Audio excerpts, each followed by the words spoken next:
Lu serius dibikin apa? Lo ini tolok ukurnya, ini barometer pernikahan kita.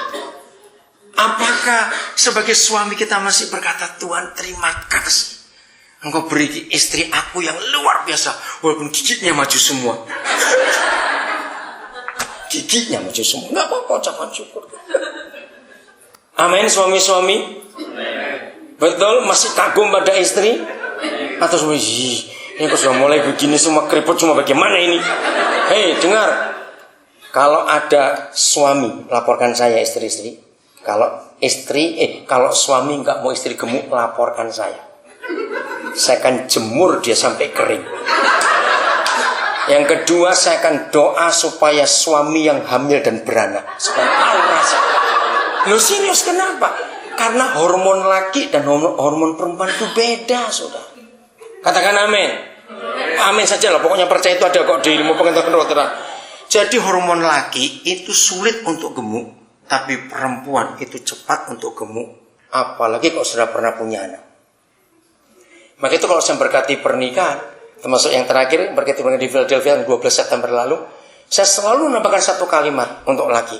Ucapkan, aku terima engkau istriku walaupun gemuk ataupun kurus. Lo serius? Oh, itu nggak boleh lupa kalau saya berkati pernikahan. Harus ngomong kamu. Karena banyak suami kurang ajar. Istrinya harus kurus terus, suruh senam, suruh nungging, suruh lompat. Aduh, itu jahat itu laki-laki kayak begitu itu. Maka itu ayat ini, this is now. Wah, surprise bukan? Inilah dia. Kalau suami nggak ingin istrinya tambah lama, tambah keriput, kawinlah dengan kuntilanak yang nggak tua-tua. Ngerti ayat ini, Sarah? Jujur ya suami-suami. Nah, maka itu kalau kita bangun pagi, ada nggak kerajaan itu? Lalu kita keluar kamar ketemu anak-anak kita, bawa kerajaan itu kepada mereka. Saya bisa bayangkan kalau anak-anak kita ke sekolah, keluar rumah, membawa kerajaan surga, kerajaan damai. Bayangkan. Mengapa anak-anak jadi brutal? Karena di rumah ada dua orang yang brutal. Siapa itu? Bapak emaknya yang kurang ajar itu tadi. Tiap hari berkelahi, maki, banting pintu. Anak belajar, oh begini hidup. Di luar rumah, brutal juga itu. Saudara, apa yang kita bayangkan? Seharian kita sibuk bekerja dan semua tanggung jawab urusan kita. Kalau kita pulang ke rumah, nggak ada kerajaan surga. Ingat loh, lawannya apa? Saya selalu belajar itu. Lawannya apa? Kebalikannya kerajaan surga. Neraka. Saya dulu nggak pernah ngerti. Kalau ada konseling, ternyata berapa suami cerita begini. Kalau saya mau pulang, Pak, saya harus telepon dulu. Saya nggak ngerti. Telepon siapa? Ya siapa aja yang bisa jawab di rumah. Bisa pembantu, bisa anak-anak. Terus telepon apa? Saya tanya. Saya harus tanya dulu, istri saya sudah tidur atau belum? Belum. Saya bingung, kenapa? Karena kalau hari mau lapar itu belum tidur, jangan pulang dulu. Ngerti maksudnya? Itu neraka rumah itu. Mengapa jumlah anak-anak jalanan, street kids makin banyak di dunia? Secara dalam bahasa Inggris ada dua kata yang bagus untuk rumah. A house dan a home. Sampai hari ini saya nggak ketemu terjemahan yang tepat di bahasa Indonesia. A home itu tidak ada dalam bahasa Indonesia. Percayakah saudara, tidak semua house itu home? Renungkan. Kita lihat buktinya di Indonesia. Rumah mewah, miliar rupiah harganya. Yang nikmati pembantunya. Lu ya atau tidak? Pembantunya yang menikmati. Karena pemiliknya lebih senang tinggal di hotel. Karena aman. Nggak ada ngajak perang di situ. Jadi a house akan jadi a home.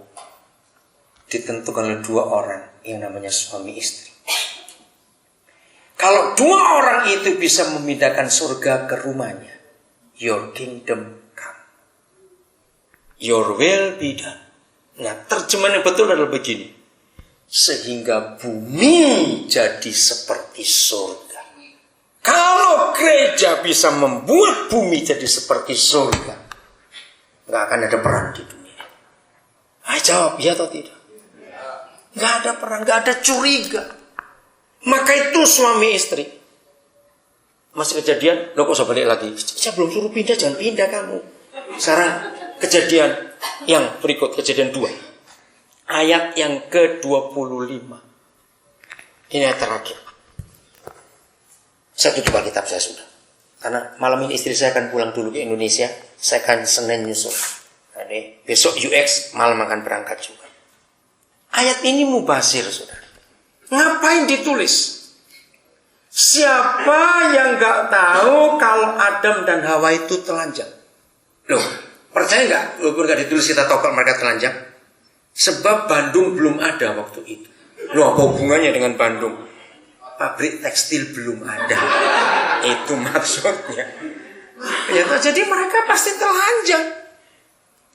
Terus saya tanya, Papa, kenapa engkau tulis firman ini? Dan mereka dua gak merasa malu. Dengar suami istri. Mengapa rumah tangga kita tidak bisa menjadi kerajaan surga? Dan ingat, kalau tidak bisa menjadi surga, menjadi apa tadi? Neraka. Penyebabnya pertama adalah curiga. Suami istri awas. Tahu bahasa Inggrisnya curiga? Curigation, betul. Indonesia pintar sekali. Curigation, pintar. Maka itu Inggris itu gak pinter-pinter. Serius saya ngomong. Siapa yang jawab dari curigation? Siapa itu? Itu sekolah di mana? Oke, saya lanjut. Penyebab pertama mengapa rumah tangga kita bukan surga tapi neraka? Karena curigation tadi. Dan ini ayat. Saudara, ternyata kata naked, telanjang, itu nothing to do with sex. Nggak ada urusan dengan seks sama sekali. Ini bicara tentang hubungan suami istri harus terbuka, openness, jujur. Nggak boleh punya rahasia. Awas suami istri yang punya email, tapi password nggak boleh tahu masing-masing. Bertobat hari ini ya, awas. Udah jujur, ayo. Email harus saling tahu berapa passwordnya. Siapa yang punya cellphone pakai PIN code-nya. Terus nggak boleh tahu, takut dibuka ada apanya nanti tuh. Awas. Kata naked itu artinya nggak ada rahasia. Kalau ada orang Jawa ada kata sakti, bloko suto. Wah, nggak ada di kamus. Bloko suto itu transparan. Apa bahasa Sundanya? Coba cari. Bloko suto transparan, tembus pandang. Luar, dalam, sama. Istri bisa membaca semua keadaan suaminya. Suami bisa tahu semua keadaan istri. Itu arti telanjang, saudara. Nggak ada rahasia.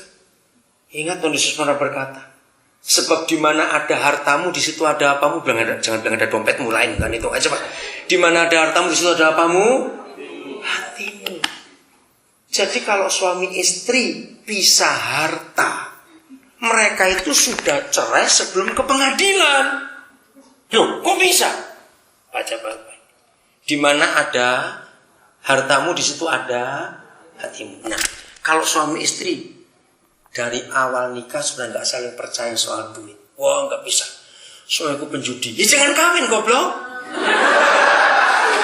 Masa penjudi kok dikawini? Loh, betul nggak?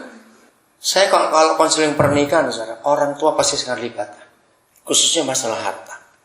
Kenapa? Kalau sampai ada satu pihak, entah yang laki atau perempuan, memberi harta kepada anaknya, itu anak, saya suruh tanya papa mamamu, untuk saya, papa mama, atau untuk kami? Ini penting.